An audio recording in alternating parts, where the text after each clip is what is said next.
Allora ci salutiamo con la voce di Carla Stella, ma la poesia di Andrea Zanzotto. Prego Carla.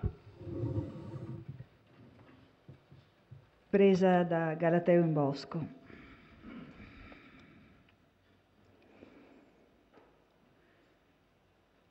Rivolgersi agli ossari. Non occorre biglietto. Rivolgersi ai cippi. Con il più disperato rispetto. Rivolgersi alle osterie, dove elementi paradisiaci ci aspettano.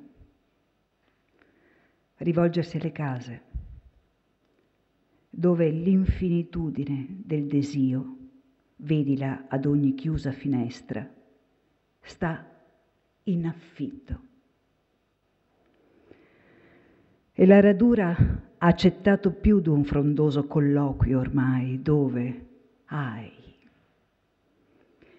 si esibì la più varia mostra dei sangui, il più mistico circo dei sangui. Oh, quanti numeri arancio speciale, urrà!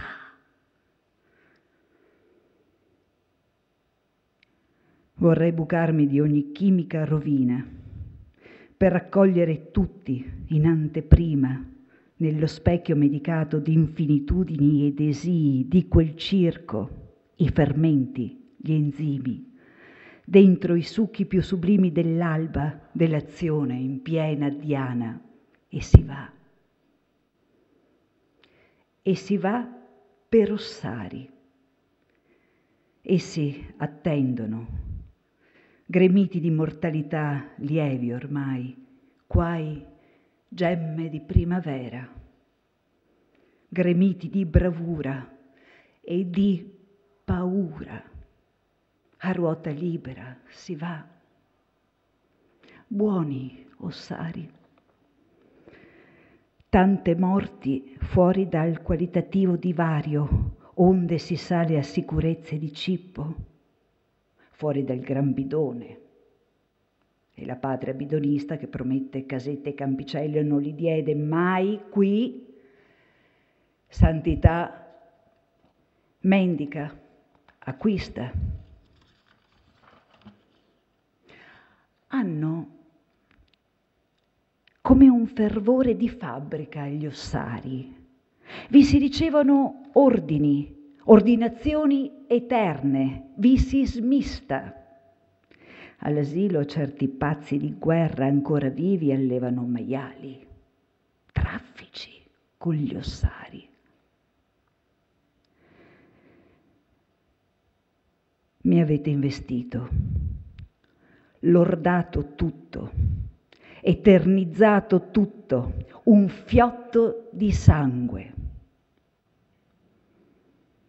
Arteria aperta il Piave, né calmo né placido, ma soltanto gaiamente sollecito oltre i beni, i mali, i simili, e tutto solletichio di argenti nei suoi intenti, a dismisura. Padre e madre, in quel nume forse uniti, tra quell'incoercibile sanguinare ed il verde e l'argenteizzare altrettanto incoercibili, in quel grandore dove tutti i silenzi sono possibili, voi mi combinaste sotto quelle caterve di ossa, ben catalogate, nemmeno geroglifici, ostie rivomitate, ma come in un più alto, in un aldilà d'erbe ed enzimi erbosi assunte, in un fuoriluogo che su me si inclina e domina un poco, creandomi, facendomi assurgere a suono, a parlamento. Così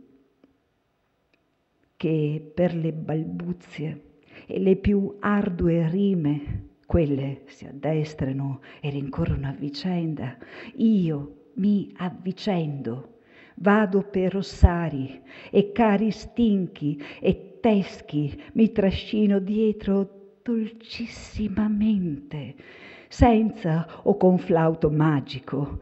Io mi avvicendo a me, tra pezzi di guerra sporgenti da terra, si avvicenda un fiore e un cielo, dentro le primavere delle ossa in sfacelo, si avvicenda un sì a un no, ma di poco differenziati. Nel fioco, negli steli esili di questa pioggia, da circo, da gioco.